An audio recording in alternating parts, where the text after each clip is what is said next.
LTS. Kick back, relax, and enjoy the LTS podcast. My best friend.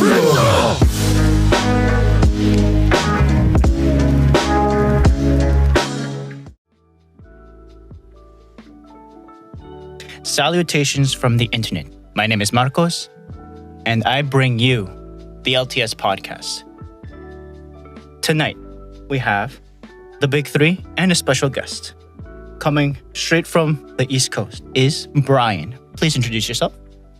Yes, my name is Brian Moretz. I'm with Impact Defense, and we have a podcast ourselves, and we have a lot of other things out there available for people just to kind of help teach people how to live safer lives, really. Amen. And of course, Alan. What's going on, everyone? It's your boy. We're back. Thank you for having me back, guys. And I can't wait for our combo tonight. And last but not least, Mr. J.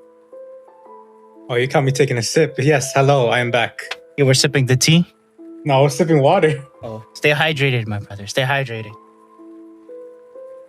Now that Josue started with some water, I don't know if you guys been hearing a lot of like more companies coming out with this pH content, like balanced water. I know that Josue. Oh no, not again. Noticed something called like some, what is it? Return to life or some Japanese name. Oh, do you want me to explain it? Yeah, yes. Vegan joint. Okay. Somewhat. Yeah, that. So I guess for Brian, for who haven't heard, I call it a scam. Basically, they sell this filter that doesn't exactly work like a normal Brita filter. What it does is it performs a process called, I think it's osmosis, and it balances the pH to be, I think, more basic. I forget what was the terminology. It's been a while. But basically, they're promoted to be like this all-in-one cure. So like if you have like most like heart disease, high blood pressure, like all the different diseases you can think of, cancer, all the major ones. They're advertising that this will cure you in some way, shape, or form. This kind of water. Yeah, this kind of water. It's like it's almost like holy water that it will get rid of all the different diseases you have. And a lot of people have been kind of saying it's an overpriced filter that doesn't really do much other than make the water more basic. I forgot. Yeah, basic. I know that, but there's another word they use that kind of made it sound alkaline. fancy. There you go. Yeah, alkaline. Yeah, there you go. Alkaline. Yeah. And I saw this mostly on TikTok that they would push heavy on like, you got to get this water. The government is trying to poison you with the water or something like that. And yeah, that was the basic gist of it. That they're pushing into this amazing cure coming from your tap water. And in the wild, because I also do other employment stuff, and in the wild, I saw the same exact thing from another company. I'm not gonna give it the luxury of promotion, but I shared it with Alan and Josue earlier, not even this week, and I'm like, why are they copying this? This is not a good idea, and I've seen people buy it. It kind of ticks me off. Yeah. You mean the alternative, right? Yeah. The one Josue mentioned. Okay. Have you experienced any of this, Brian? I've seen it, and yeah, I'm skeptical. I'm not gonna lie. You were saying, Alan? No, I was just gonna ask. Besides that water situation, I think we spoke about it last recording, where it's like I guess you can say that worry that we're gonna run out of gasoline and food at some point. I think it was diesel fuel at some point, and because of this year's really weak food production that we've gotten, like people are kind of getting a little worried about it. I don't know if that's something you guys wanted to touch base on a little bit tonight, or if you wanted to talk about something else real quick. I'm down to anything. What about you, Josue and Brian? I'm going to talk about anything. Yeah, me too. All right. For example, within 2022, it's been the second time, right, that this presidency has tapped on the emergency reserves. For what though? For like oil. I think a lot of things, For right? oil, yeah. Not once, but twice.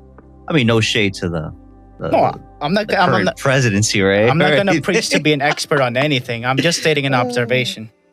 No, cool. No, yeah, I mean, it's kind of worrisome, right? For the most part, we do know for a fact that on the West Coast, it's been really dry this year, and I think last year as well. And obviously, the fire's been going on in a lot of the places that they grow a lot of the food, and that dry spell hasn't been helping at all. So I know it's kind of worrisome where we might need to start rationing food, maybe canning some stuff, maybe making some preserves or pickling, things that we might not be used to. But I think it's something we should definitely take into consideration. Other than that, I mean, yeah, the economy is looking really According to the wonky radio, right now. take it this how it may be. Allegedly, we're growing a little bit compared to 2020. I'm like, hey, growing in what sense? in the Like, percentage of allegedly, according to their economists, that we're a little bit sliding out of this quote unquote this recession. I'm gonna call it a recession, but right. according to them, like, oh, we've increased a little bit. Yeah, but I'm guessing that's due to the fact that people haven't really switched their buying habits. It might seem to be that everything is going well, but I'm pretty sure like once Thanksgiving is over, Turkey fallacy. is over, Mhm. everybody's going to start like getting super tight with their money. I mean, people might be, really looking for their Christmas presents right now, and then these next 3 months, like December on to March, it's going to be a little tight. So, I mean, that's just my perspective. I don't know. You guys are like looking at it that way, or maybe obviously it's a little different in every state, but I don't know. I wanted to get your 2 cents on that. Anybody? Any takers? What do you think? What do you think, Brian? Well, I think just being smart. We do small garden ourselves and can some and stuff. I think that's just kind Awesome. of smart in Amen. a lot of ways, honestly. Right. That's Amen. awesome. Amen. And to that. I mean, you have like FEMA suggests that everybody should have at least 2 weeks worth of food and water in your house at all times anyway, just for any reason. And with uncertain economies and stuff like that, I think it's a good idea to have some basic kind of stuff around to last you for a little bit, just in case something hits Yeah. the fan. Yeah, stuff hits the fan. No, Yeah. it's true. No, I think a lot of times, especially when you're like stuck in that city situation, like in a Manhattan or something like that, or like Chicago or even a Boston.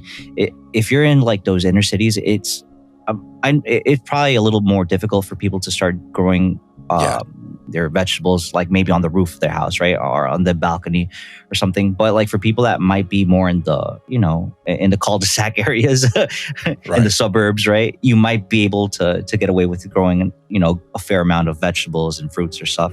But no, it's definitely a good tip for people to just be wary about that. Don't think that the Walmart down the street or whatever the case is going to be open when ish hits the fan, let's just say. Right. Just to be realistic, even if it's just to have canned products or pickled products, like Alan said. Yeah, definitely. Also, I don't know your 2 cents on the diesel situation or gasoline in general. Do you think it's going to go up? Do you think we're going to run out? I think they were saying on the news something to the effect of we're going to run out of diesel or whatnot. And I don't know, is that fear?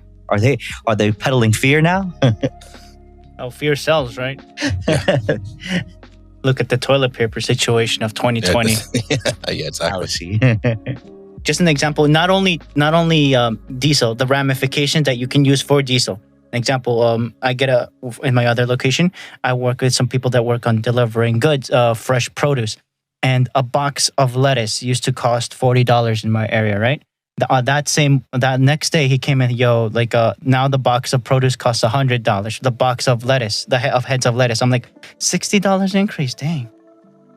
I'm like, yeah. It's no joke, dude. Things are getting super expensive, and it doesn't seem like it's going to go down anytime soon. It's gone up. What's it called? That's not inflation.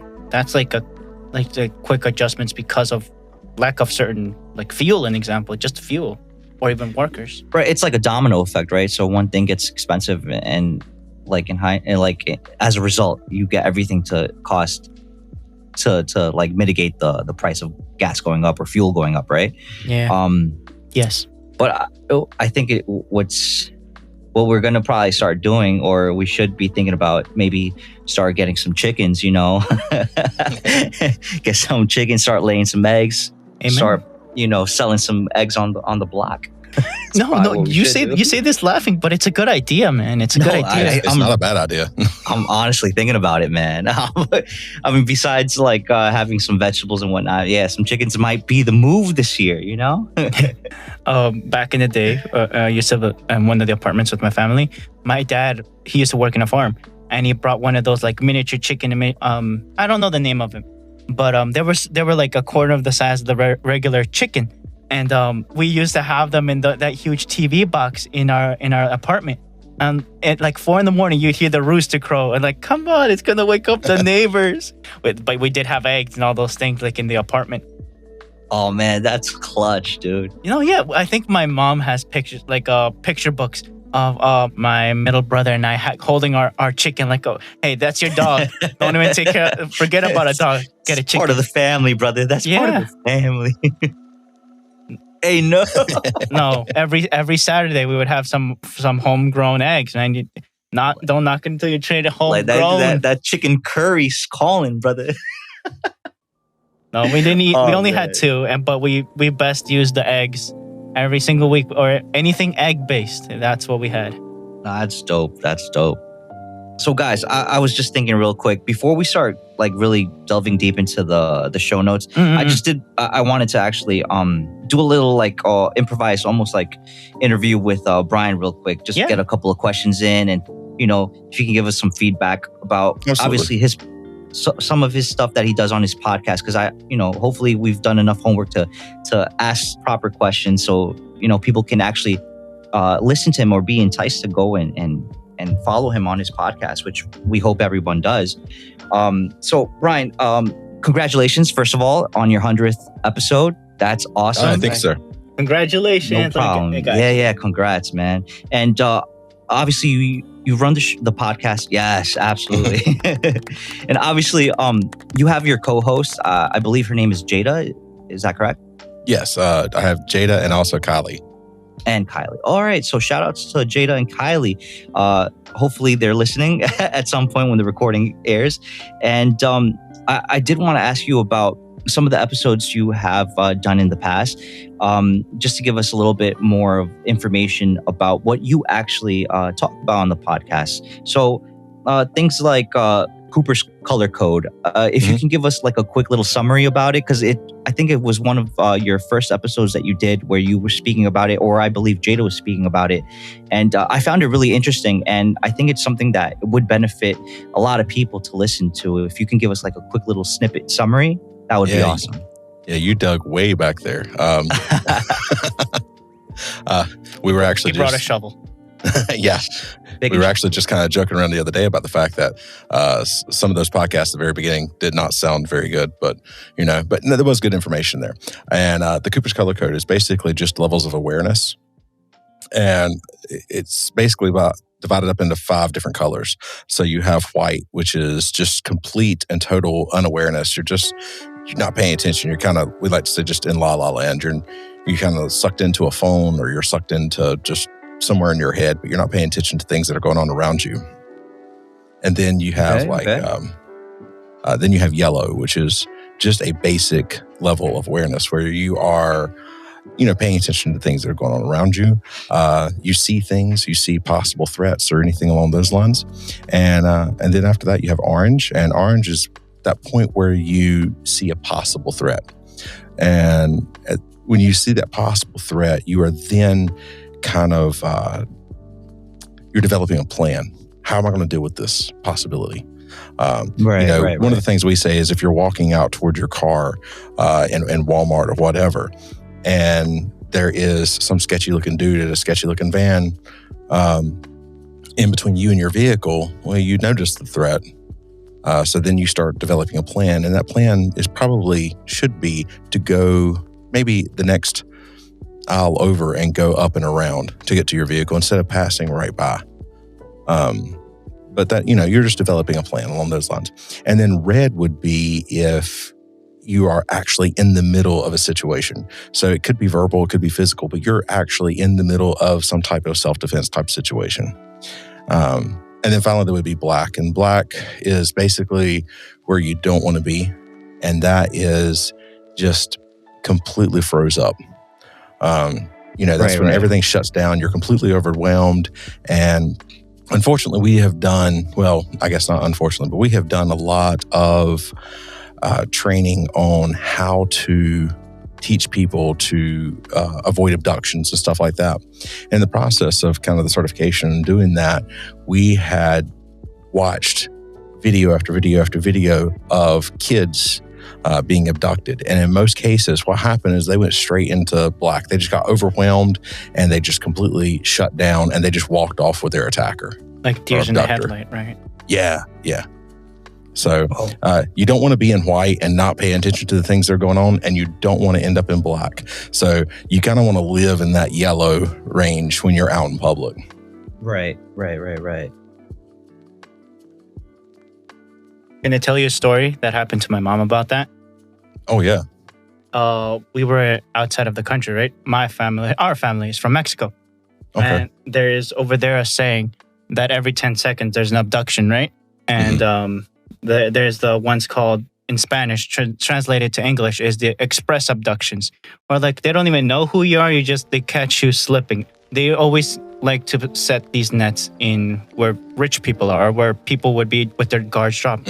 And it's never one person. It's always a minimum of 6 people going around.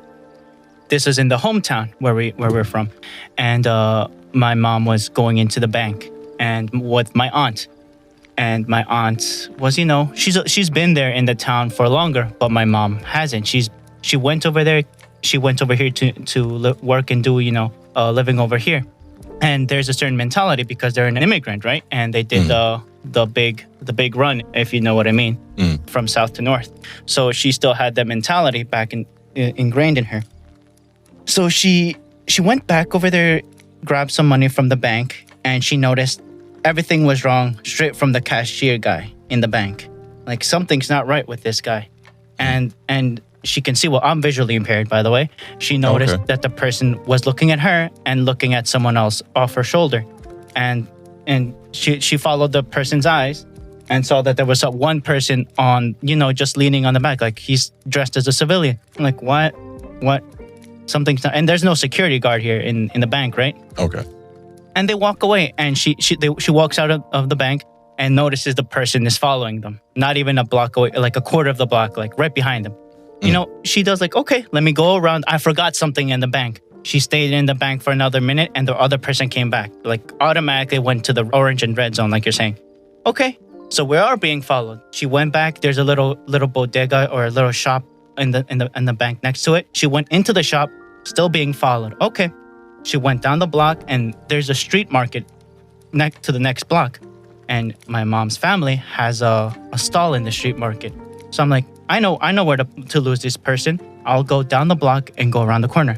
Goes around the block and sees a van and sees 4 more people there. And she was basically getting pincered with my aunt not even knowing what's going on. My mom's just pulling her. Like, what are you doing? Why are you pulling me? And like, come on, follow me. And my mom isn't the kindest person of talking. She's very curt and straight to the point. Come on, let's get to the shop.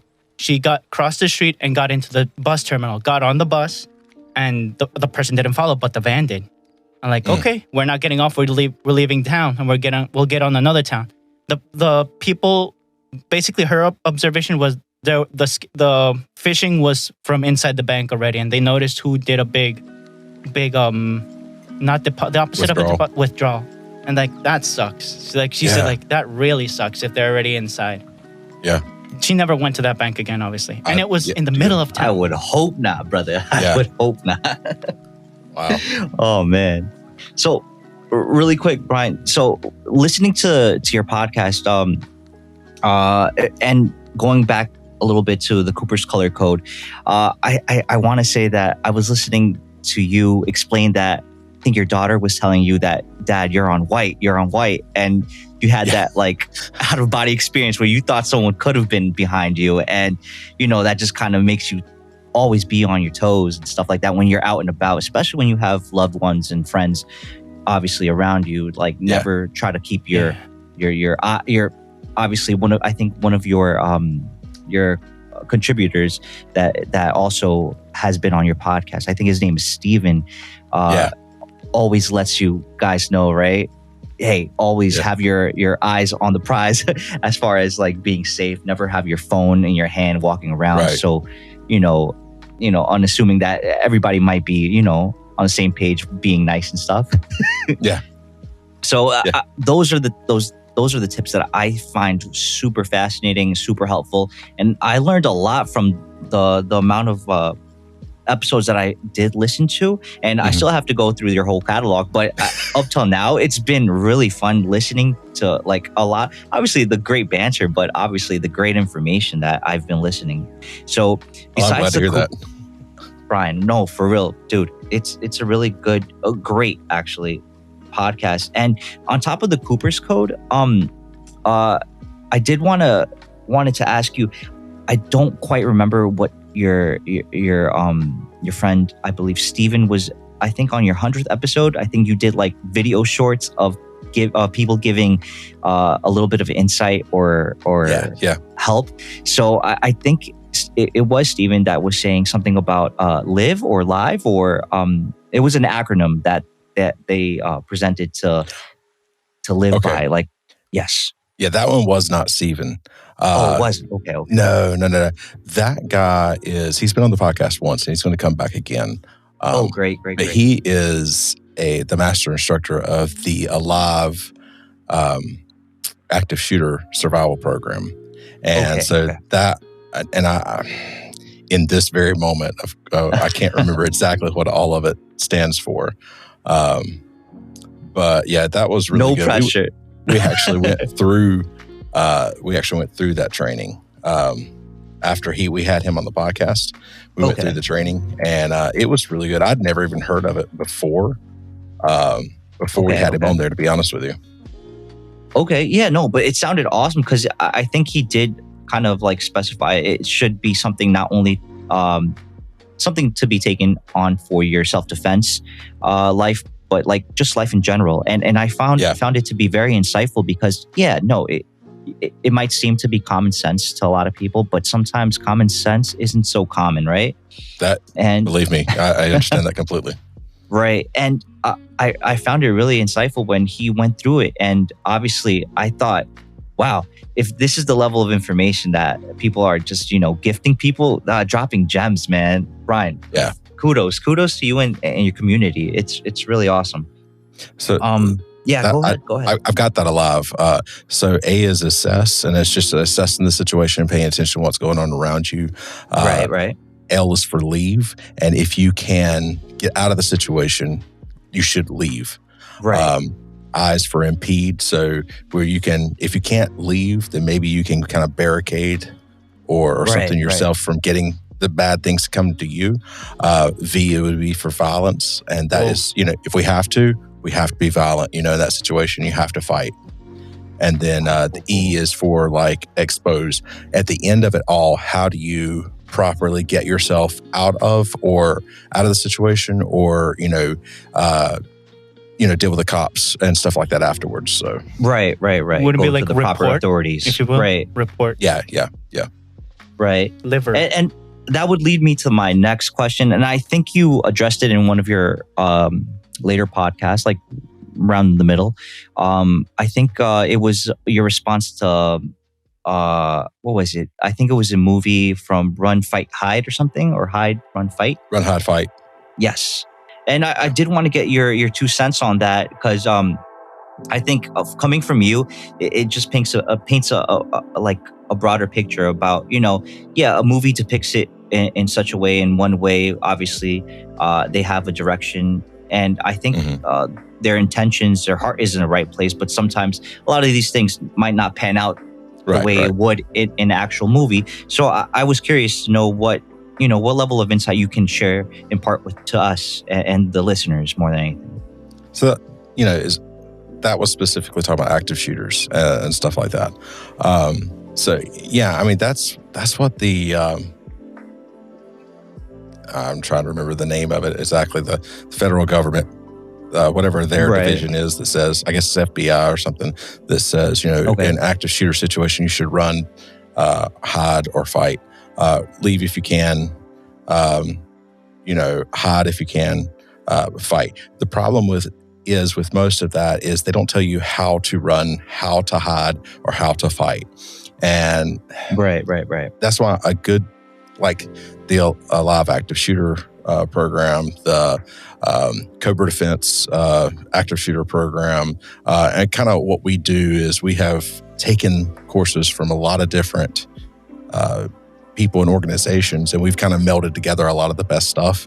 And that's kind of what we're running around teaching. Because I'm certified to teach about 3 different organizations, active shooter programs. So we've picked from each one. But yeah, it's just entirely too simple to just say run, hide, and fight without actually explaining each of those things, Yes. That's why I like the way Alive actually breaks theirs down. I think it's really good. Okay. No, definitely. That it just makes a lot of sense. Just because you're right, you can tell someone right to run, hide, fight, but if no one really breaks it down to you or explains it to you, and if you don't have that active, training, I guess you can call it, or you're not put in that position on a daily basis, like if you were, enlisted in the army or like something, a fire drill, if anything. Right. Yeah. Fire drills are meant for you to have the experience to know what to do when a situation should occur. But I think it maybe perhaps nowadays it seems a lot more prevalent, like, random acts of violence with guns. But in all honesty, I think it's not as prevalent as some people might want you to believe. Yeah, and I would actually agree with that. Yeah, and hence the reason why it's a little difficult for people to get themselves in that mindset where, you know exactly what to do when something like that does occur. And mind you, it could be a gun, it could be a knife. For God's sakes, nowadays, it could be a vehicle. Right, exactly. And we hear a lot of these things on the news, but we don't sometimes take the time to put ourselves in that situation for the simple fact that, it'll never happen here. Or it won't happen to me, right? Until it does. And then you're asked out because you don't know what the hell to do. Exactly. And I think going back to, I think one of the comments that your co-host Jada was explaining, where she was dropping her friend off, I believe, and there was some sketchy guy waiting or looking at her friend from a car, and then she went into the apartment, and I think she called back and to check if she was okay, and apparently no, this creep was out there waiting for me or whatever the case was. And I'm like, dang. So it's like those are the type of things that obviously that's not going to make the 9 o'clock news, but right. But obviously it's something to be wary about, and definitely get yourself into that mindset where it could happen. So I guess you can prepare for it in some way, shape, or form. And I think that's why it's that level of insight that you and your team do on your podcast is so insightful and like really necessary, right? Well, I think people misunderstand how much that your awareness can make such a difference for you. You can be alerted to things so much earlier, and just people that notice people being aware, they're less likely to attack you. Definitely. And I think one of those issues is really having your phone in your hand. I think was one of the bigger aspects that you drilled down on, because it's a fact. People are so enthralled into their cell phone. It's like they're holding their baby or something. Exactly. And it's like, whether you be a guy or a girl, it's like, for God's sakes, you can get hit by a car. Or someone can just mug you. Yeah. But actually, there was a study where they took all these violent criminals and they showed them thousands of hours of people walking down the sidewalk, and they asked them, okay, who would you attack? And I think it was like 97% of the same people were picked. Smokes. And it was all because of the way they carried themselves, how much attention they were paying to what's going on around them, and all that. So I know one of the things that when we teach a like a kids self-defense seminar or a women's abduction prevention or something like that, Jada loves to tell them to walk around like they're carrying a clipboard, because it Right. kind of like you've got a purpose, like and that usually helps. But yeah, you're walking around like you're paying attention and you have a purpose, and people are less likely to attack you to begin with. Right. Sounds right. like fake it till you make it, right? Yeah, in a way, yes. Yeah, that's solid advice, because you don't know. I think one of your one of the people that contributed through the video also said make eye contact with people, because that's, I guess, the first level of you letting people know, Yes. or communication that, hey, I see you. I know see you're you. there. Yeah. I hope you know that I'm here. I see Yeah, you. You exactly. see me. What's really good. Well, So, cool. Yep. Yeah, exactly. So those are the type of things that like I've picked up on, and it's like, it's life changing, because you don't really get taught that in school. I mean, they teach you a bunch of other Yeah. BS, but they don't teach you like, and no shade to the public school system. I'm just saying, I get it. right? Though. I get it though. So I know when I walk down the street, always got to whip out your phone. No, I'm kidding. No, but and like I remember telling this to my cousin, because like I remember one time I was driving down the street with my dad, and we saw her, and we like yelled out her name as like the top of our lungs, and oh no, she just never. We like drove right past her. My dad used to drive like his old Chevy pickup, and it was like really loud going down the street. And she's like, "Yeah, I never noticed you guys." I was like, "Come on, you can't be this oblivious." It was a big pickup truck. oh no, that's so crazy. It's like, do I occasionally whip out my phone in the middle of the street and look at it? Yeah, but like, I'm always like paying attention. I mean, I've gotten so used to like being so aware that like sometimes if I do look at my phone and I see someone coming down, I just like naturally just move to the side and just keep on going. So it's like first you have to like develop that like awareness, like, okay, where am I going? What's around me? Like usually because I don't have my phone when I walk around. It's like the most I'll have that's distracting is like my headphones in, because I like to listen to music when I'm done walking down the street. But when I have my headphones in, I tend to like, look around me more, not just, having my head just straight focused. No, it's You like observe the world. yeah, exactly. I'm observing what's around me, what's in front of me, because I don't have hearing as well, and that's a loss of a sense. Right. It's like, yeah, sure, I'm losing that because of my enjoyment, but I have to now pick up on the other senses, like, okay, what's around me? What smells funny? What smells funny? It's like Like a no, hound it's dog. like you say that, but like if I'm like, it smells like gas or something like that, then it's like, okay, what's going Right. on? Then I have to would take out the headphones and be like, huh? No, definitely, dude. But no, it's like, that like constant moving around my head, so that I have Head on not the exactly swivel. 360, but like a 270 at least. I occasionally look behind me. If anyone's making any weird movement, I'm like, okay. I You got like the owl head on, just checking exactly. around. That's why I like to put like just one earbud in when walking around. That way I can still actually hear the things that are going on around me, but still yet can I'm usually listening to a podcast or an audiobook or something along those lines. Talking No, about definitely, using your other senses, where we used to live, there's like a gas station one time, and I was with my youngest brother going to meet up with someone, and we're going past like, and like something doesn't smell right. What do you mean? It's a gas station. Yeah, but gas shouldn't be like smelling on the floor. And I'm like, you know what? Let me prevent something. Let me go to the gas station up front and say, hey, it smells like gas over here. Is that okay? And they like go outside. No, there was somebody that was spilling gas from their car. They weren't paying attention because they were on their phone. Oh no! I don't know how. That reminds me of gas station. That reminds me of like one time.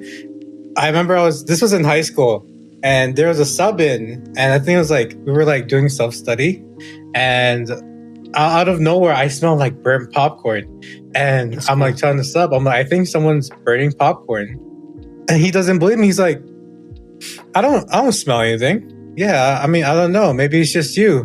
And he because the break room isn't that far from this classroom that I'm in. He like, I don't know, he like stepped out or something. I think he would get something from the break room. And he's like, he's like, he tells me, he's like, yeah, someone accidentally left their popcorn in the microwave and was going for too long, and yeah, it was burning up. He's like, how'd you catch that? I'm like, I smelt it from here. I told you, sir. I told Yeah. you. My spidey sense was tingling. What it was. No, but I mean, I'm pretty sure everybody has like one of those stories that, you know, you actually notice something before everyone else that kind of saves the day, right?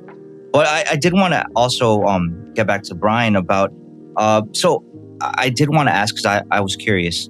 I think you and your other co-host are NRA certified for gun use. Is that correct? Yeah, so I am actually both of them. Okay. Yeah, so I'm a pistol, rifle, and shotgun instructor. Awesome. And both of those ladies are pistol and rifle, so instructors as well. Okay, awesome. So for your classes for self-defense, is it strictly one-on-one, or do you do group classes, or is everything online, or how does that work? So we do a lot of group classes. We do private one-on-one training. I have done everything from just taking someone, teaching them some basic self-defense skills, or maybe a small group. I have like a family who does it once a month, who just comes in and we just work on self-defense skills. Yeah, it's awesome. I enjoy doing it.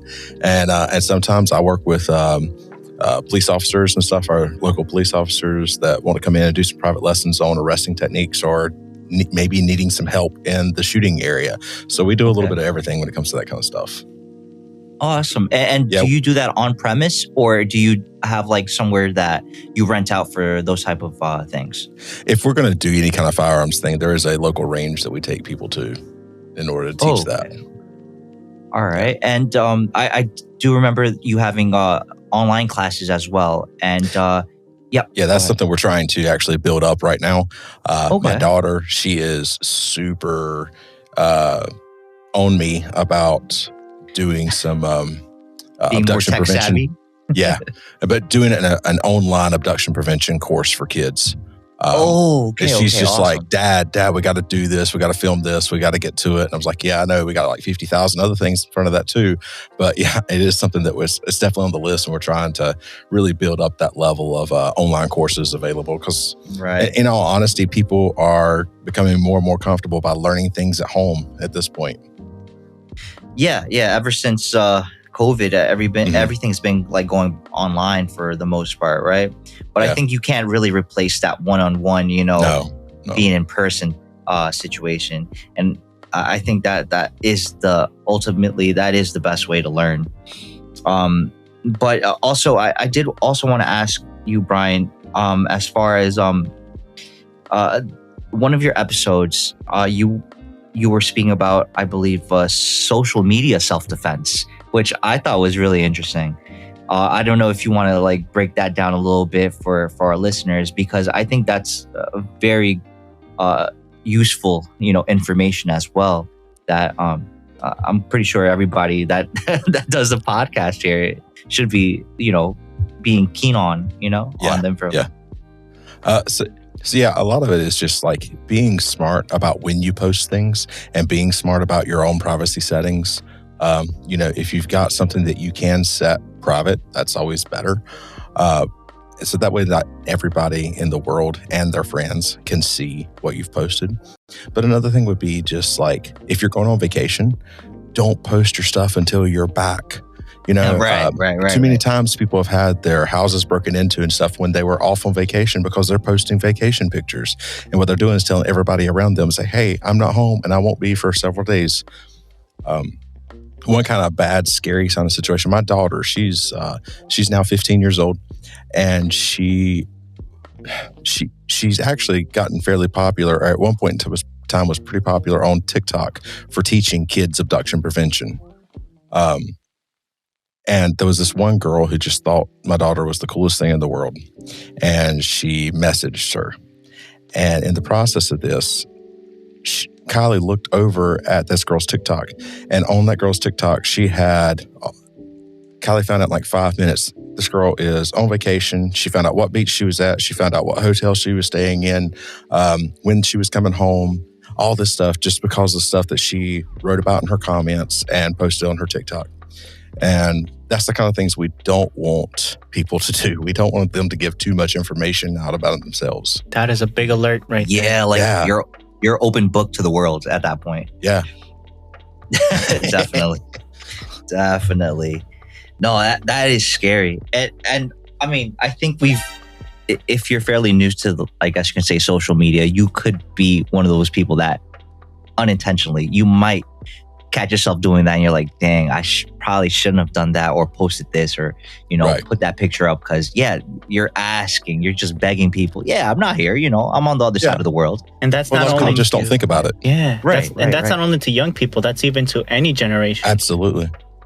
Well, it was another thing I know I think Jada shared a story on one of the episodes of the podcast that we talked about that, where somebody came in and stole basically everything out of their house. They come in with moving vans and stole basically everything out of their house, including their mattresses on their bed. What They left them. They should have left the mattress, took off the box spring instead. It's like they took the bathtub and the toilet too, Yeah, it was horrible. And their neighbors around them just assumed they were moving. The guy came with a clipboard, right? So that's when you don't have a tight-knit community right there. Yeah, I know. That is crazy. No, but I think that in itself is such useful information, being that obviously a lot of people are online, and I think as time moves on, you're going to start seeing more and more people, obviously maybe after the recession is over, probably going out and about and going on vacay, and those are the tips that you need to keep in mind before you start putting your little post on Twitter or whatever the case is. Keep a lock on that. Know. Yeah, letting people know you're half a world away or something. Or even just when you're out with dinner with friends. I mean, you just wait till you get back to post, True. Yeah, no, definitely. Yeah, and also you I guess you can prioritize whoever you're out with, right? And let them know, hey, no, we're not going to post this until we get there. That way, I'll let you know that I'm being courteous and listening to you. Yeah. I did have a question because I was interested in knowing if you can explain to the podcast, the listeners more than anything else, and myself, what is kata? Oh, okay. So now you get into some more traditional type martial arts stuff. Okay. Yeah, that's where I got my start. I started off as a traditional martial artist and then kind of moved over into some other things and eventually kind of got into the reality-based stuff that we're doing now. But kata it's like I know you've probably seen it on movies or TV or anything along those lines. It's essentially a pre-arranged set of movements it's a pattern or a form that you are practicing certain martial arts moves, punches, kicks, and stuff like that. Okay. Mm-hmm. Yeah. And that's interesting because I know we didn't fully give you a proper introduction, and we apologize about that. No, you're good. But we did want to, if you're willing to, obviously, if you'd like to share, basically your background on what type of martial arts you do, and what's your favorite, basically, because I know there's different types of defense methods and I guess philosophies, and it's really a vast amount of art, right, that goes along with that type of martial arts, right? So yes, sir. I did want to ask you, obviously, the ones that you do know and the ones you really are passionate about. Okay, so I got my start in Kyokushin Karate, which is a full contact bare knuckle style of martial arts. And I say that a lot of people think that we come into whatever and start beating the crap out of each other all the time, but that's not exactly the way it works. Okay. It is. It's known to be a little rougher than most other styles of karate, but it's because it's more practical in most cases. Okay. And to be honest with you, man, I didn't know any difference when I started it. Man, I was just like, oh, cool, karate, let's go start there. And it just happened to be a good thing. But from that, I went over and started fighting mixed martial arts. So I fought in some local shows and fought amateur for a while. I was married at the time. My daughter was already born at that time. So it didn't it takes a lot to continue that. So I decided to go ahead and kind of retire early. So I enjoyed doing that, but my wife never enjoyed, for some reason, me going out and jumping into a cage and getting into a fight with a guy. So Wonder why? yeah, I know. So from there, Like, honey, why do you have a black eye? Don't worry. I tripped and fell, honey. I tripped and fell. she knew what I was doing. She would never come to the fights though, but yeah. Oh, wow. Okay. Yeah. Yeah, she says, I just can't stand to sit back and watch you, get into a fight with somebody. That kind of stuff makes her really nervous. We're two very, very different people when it comes to this kind of stuff. Okay. But anyway, after that, she was encouraging me, hey, why don't you move into, doing more combative type of reality-based kind of self-defense stuff. Okay. So I started getting more and more education with all of that. And then that eventually led into the firearms and going like, well, we're continuing to learn to teach people to defend each other or defend themselves. So why not starting that with firearms too? In our area of the country, it's fairly common. Concealed carry permits are fairly common. So, maybe we get into that end of it, and we started doing that as well. And then eventually that kind of led to medical and CPR and all that kind of stuff as well. Because, you're going to learn to punch, kick, and I guess put a hole in somebody. You should learn to kind of patch them up as well. So, or at least yourself. That's true. Yeah. That's true. So one thing has just constantly led to the other as we've gone. It's been a 20 plus year journey so far. Wow. That's quite a career. Yeah. But it's fulfilling. So you enjoy absolutely. it. Yeah, absolutely. Yeah. There is a podcast that I listened to, and they were saying in your business, you should choose impact over income.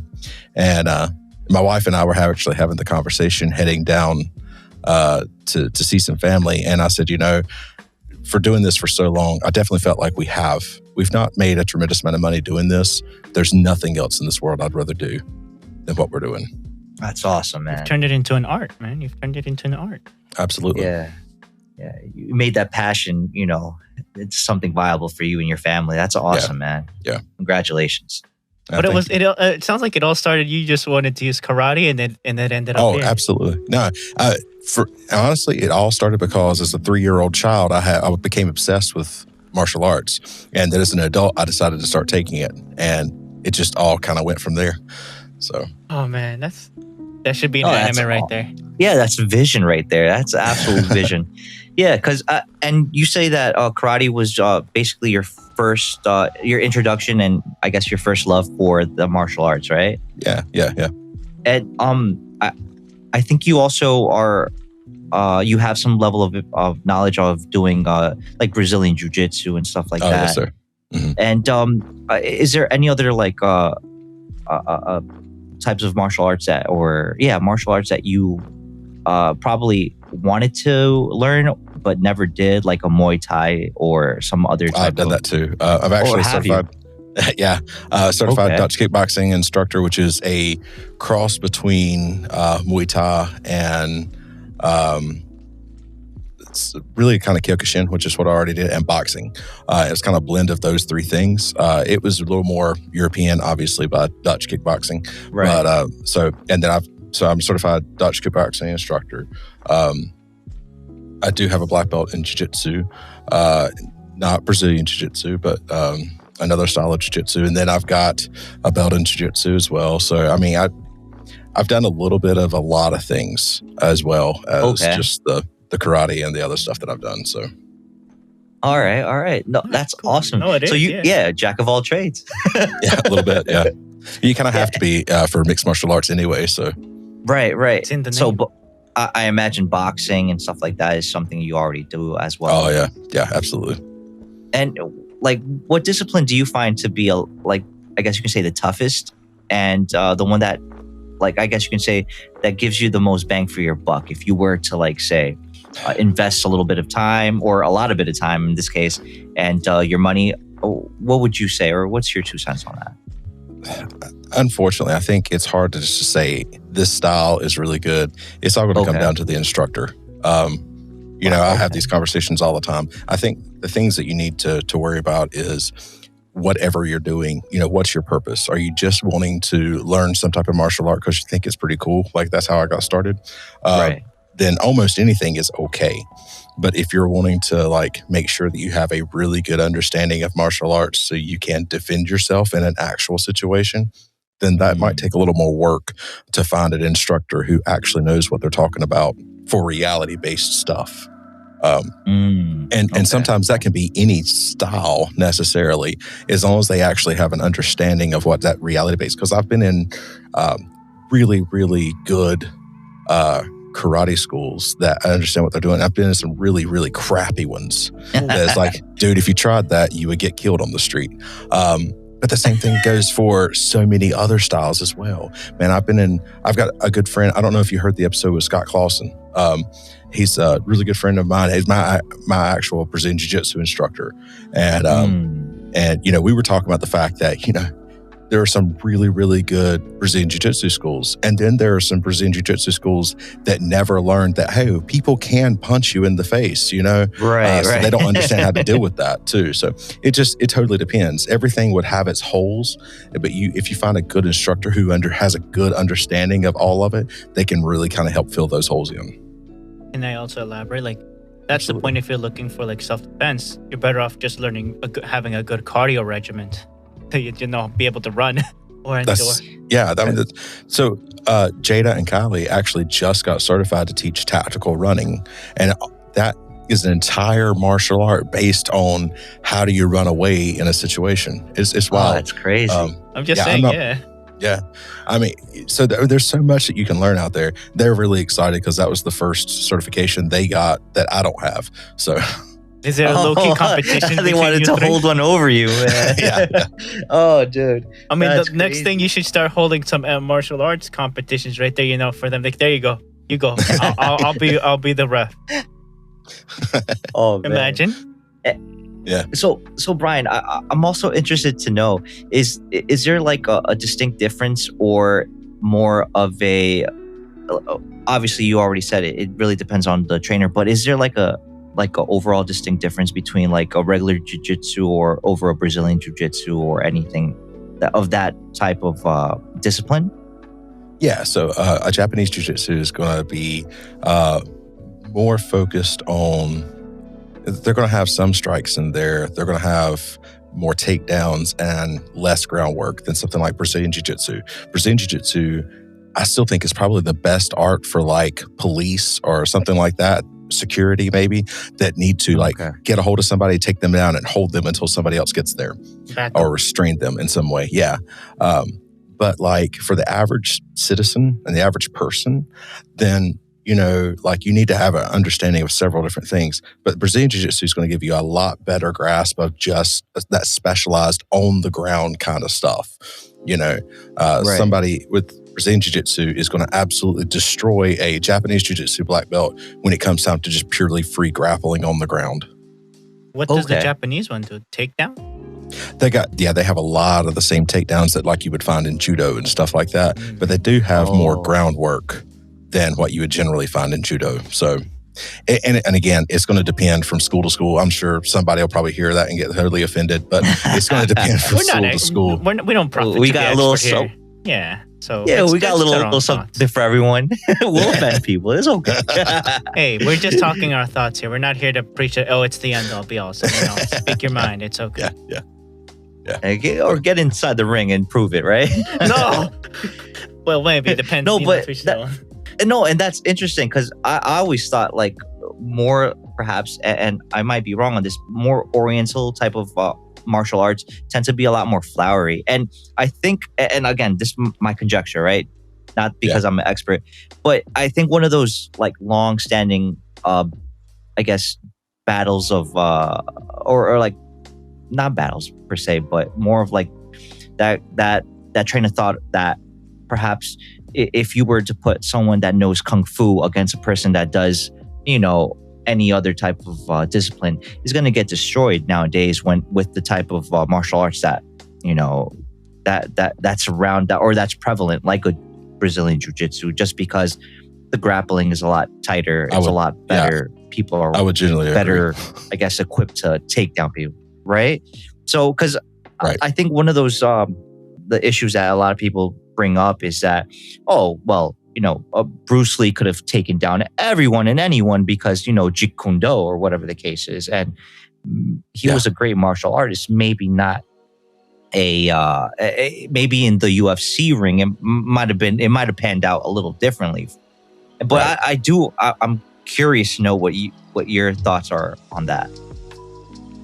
Yeah, the style makes a difference, but I think the person is going to make the bigger difference. Bruce Lee, a great martial artist as he was like 5'2" and 125 pounds. That's light. He's not going to beat up just everybody. Like some people think he is. But it's just a lot of it's going to boil down to what is that person. I don't really care what martial art you're doing. Whatever it is going to have some type of hole somewhere. Right. And if you don't try to work to fill that hole, then, it's you're the one that's in trouble. So you need to try to figure out what are the weaknesses here and what do I have to do to kind of fix those weaknesses. Right. I feel like a good example of that, or at least like when comparing two people with two different styles is, I don't know if you ever watched the movie series with Ip Man. Okay. and one of the movie, I think it was the third movie, he had a fight. It was Ip Man versus Mike Tyson. No. So it was one of those imaginary fights. And one of the issues is like, going back to Bruce Lee being 5'2", Ip Man was around that same height. And he's versus, Mike Tyson, who is I think over 6 feet and like strong as hell. Very so, he's out like a brick house. So Ip Man, his main focus is not to get punched because he's like one punch and that's terrible. It's over potentially. Yeah.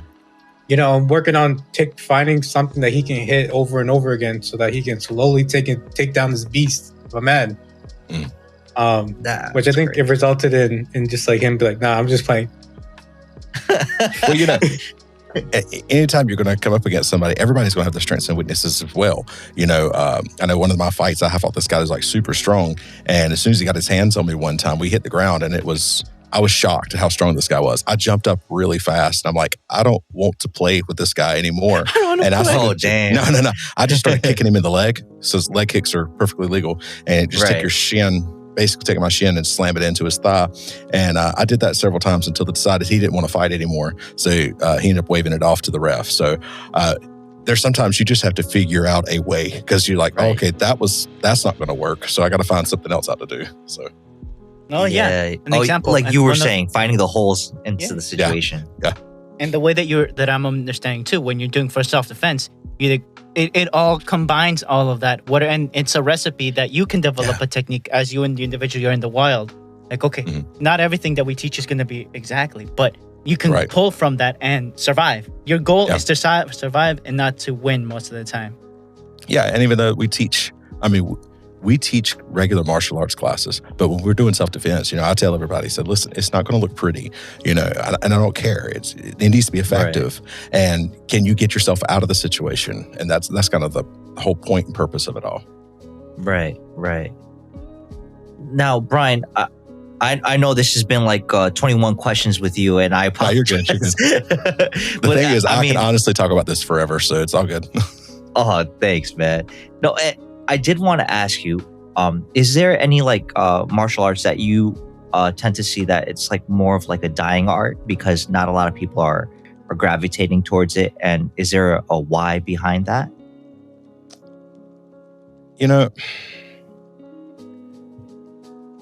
I don't know. I think there are probably some styles and methods that probably should die because it's just ineffective and not really good. But that's going to boil down a lot to the instructors as well.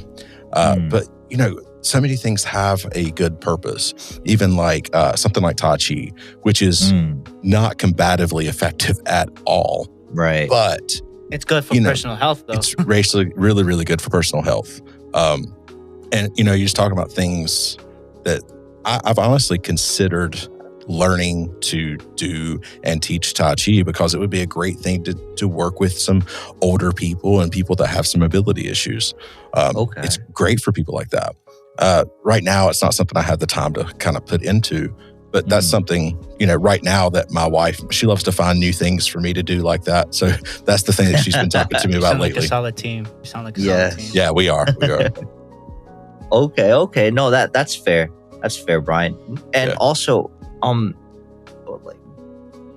another question I did have for you was basically, as far as and you mentioned it right now about how there's certain types of disciplines maybe or martial arts that should like die off and not come back into existence or prevalency, right?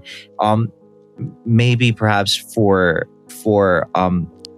because we live in the United States, is there something that is basically like taking over the US, that like an arts, like a martial arts style, or more so like certain techniques that you see like, oh wow, dude is doing this type of grapple or takedown, and now I see everyone doing it. Like, is there that type of Like a trend? Yeah, like a trend. Currently, right now, I don't know. I know, Brazilian Jiu-Jitsu was that for a while. But like so many other things, it's like things are cycling back around. I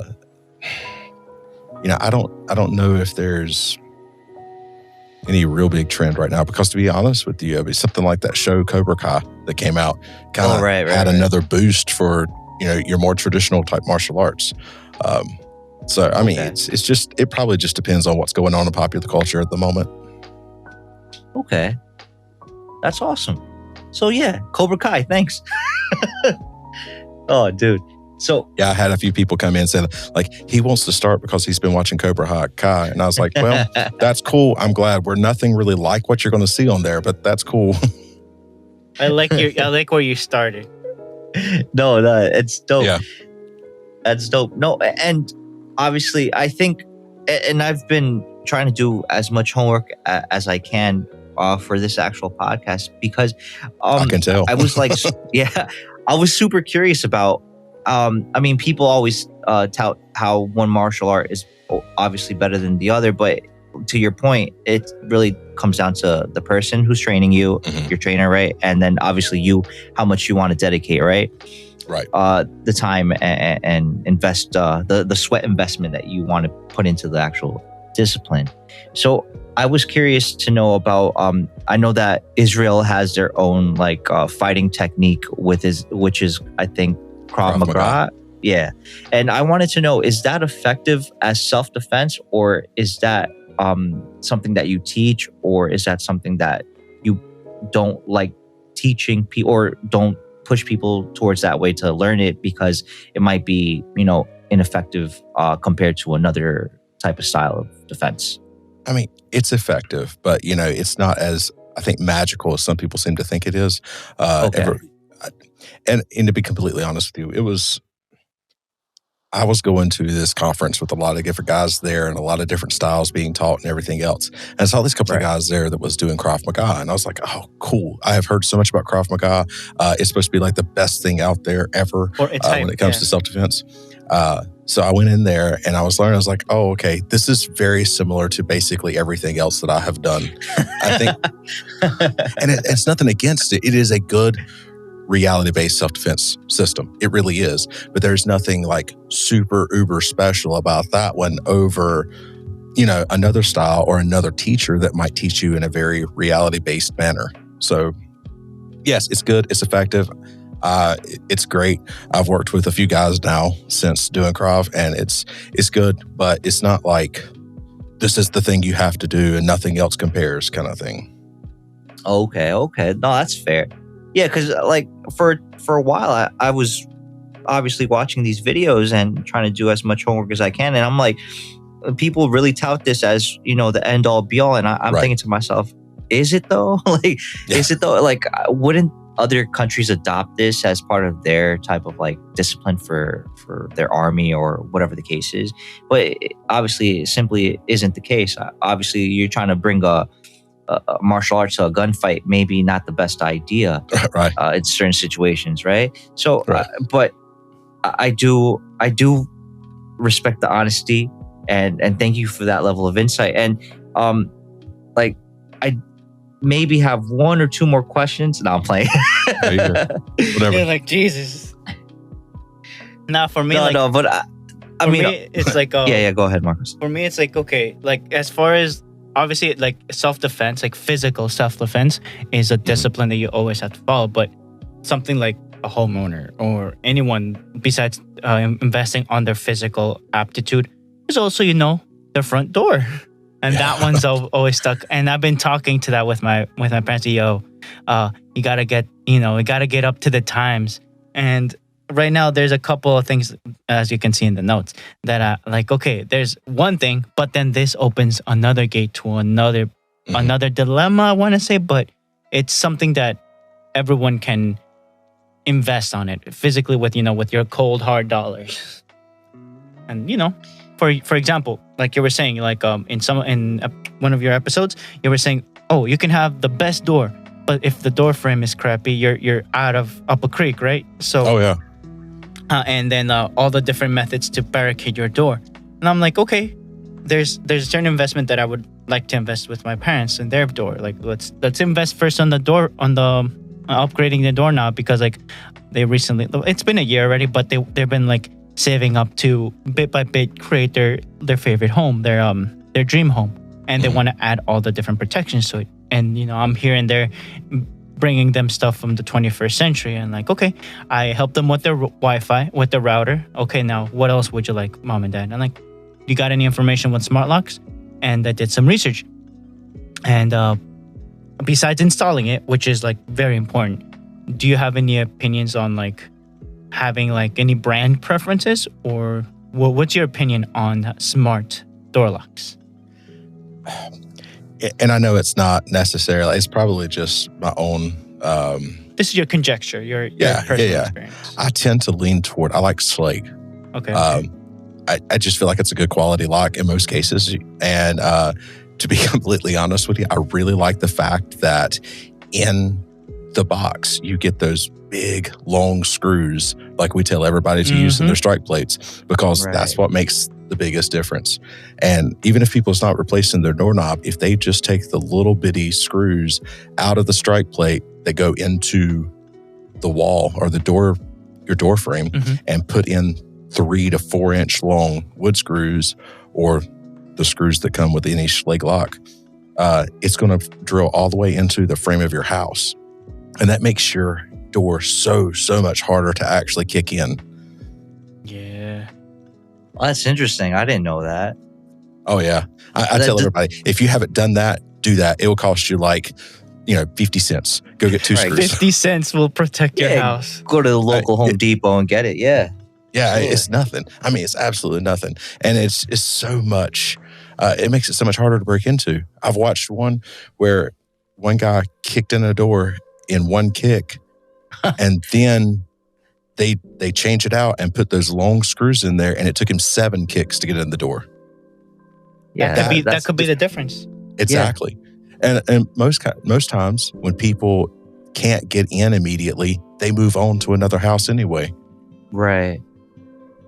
Oh, dang. I don't know if it's too soon. I don't know if you've heard the whole thing with Pelosi. That might have helped them. You think that might have helped dude? Yeah, maybe. I don't know. He probably invited the dude in. So we do a lot of home defense classes and stuff like that. And we just talk about building layers. Everything is just one extra layer to protect yourself from whoever's trying to get in. So, I mean, anything to add that extra barricade or extra layer just to help those extra keep seconds. That person. Yeah, that's what makes the difference between life and death a lot of times.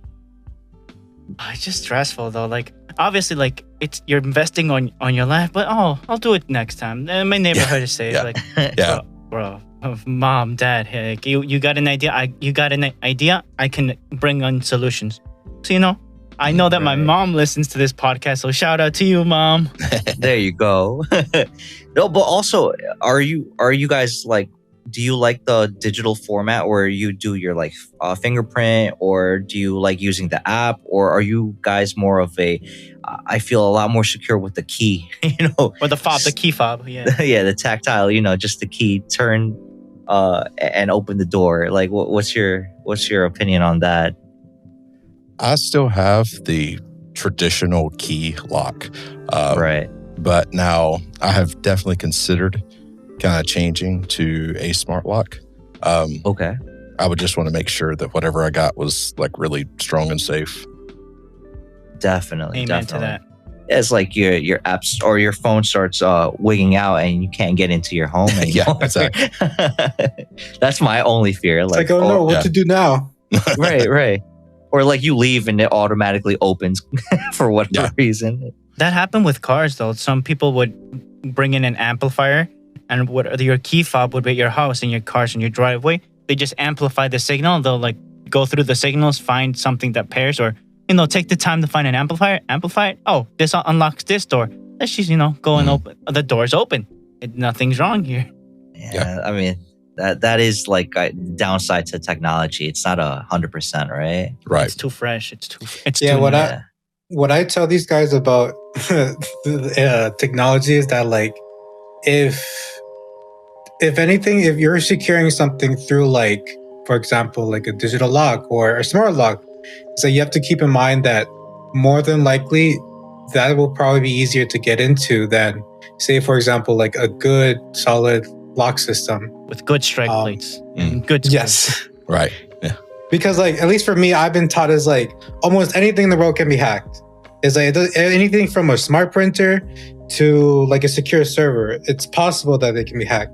Companies nowadays are spending billions, if not millions of dollars, trying to reinforce their protection and protocols in there to avoid this. But, there's always like a hiccup in the system that anyone could just use that and get into the system. And now what? You're up a creek. Either A, you're locked in your house, or B, you're locked out of your house. Hospitals have been held ransom because of or they that. take your car. One of your Tesla.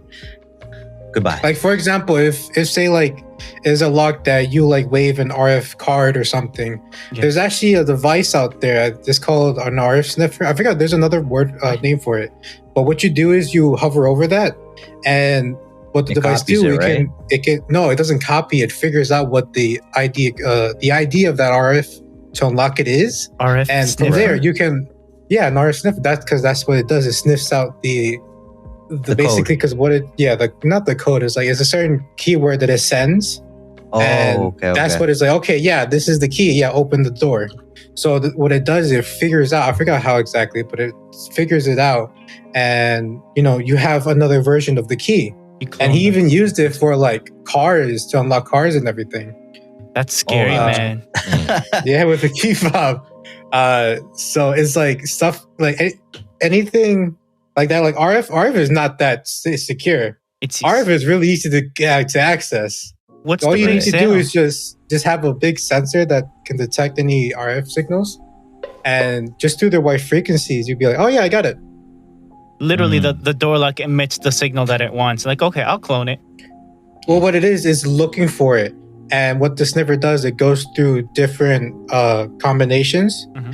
And if, for example, if it's like the combination is X amount of long, it won't take long for it to figure it out because they're not overly complicated. So at some point, I'll be like, yeah, I got it. That's a scary thing. You have another key. And like, we literally see him like, I think even start the car or was unlock the car or something like that. Both sometimes. If not both.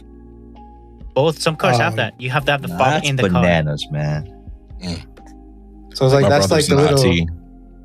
Yeah. Oh, yeah? Yeah, so he's told me about a lot of stuff that's made me think about all that kind of stuff. That's the Matrix right there. Yeah. Are you in a simulation? Can we judo slam a robot? Oh no! Is this an Apple I meeting? No, yes, it's a pair. T100. No, but it's like stuff like that. Even like if we're talking about security with something wireless, like for example RF, you have to be very careful. There is ways to protect it, but there's not a lot of ways of doing it. And it can be like easier to get into. just because of that. I mean, like I said, that item, I think he found it on AliExpress. So Not even eBay. Quality, yes, of course. Yes. It was too Express. expensive on eBay. exactly. Oh no. No, it's but you're I was- techno thief. Yeah, no, and I was gonna ask, Brian, especially because it's like obviously, you have not weapons of mass destruction, but you have your rifle or your shotgun or your handgun. Like what is your, I guess, your piece of advice for people out there that do carry or have a weapon in their household?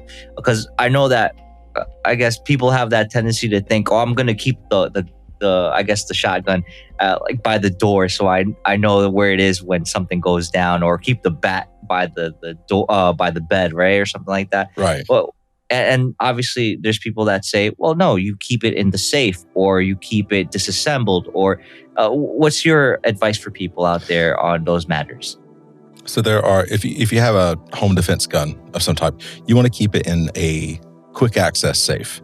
That is not, there's a difference between quick access safes and storage safes.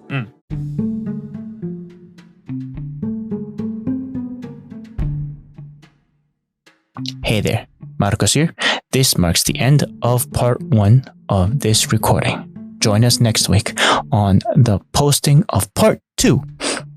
Also, there's a video version of this podcast posted every Thursdays of the week. The podcast is posted on Tuesdays and the video on Thursdays, unless otherwise told. So, enjoy. From the bottom of my heart, Marcos and the LTS squad, signing out.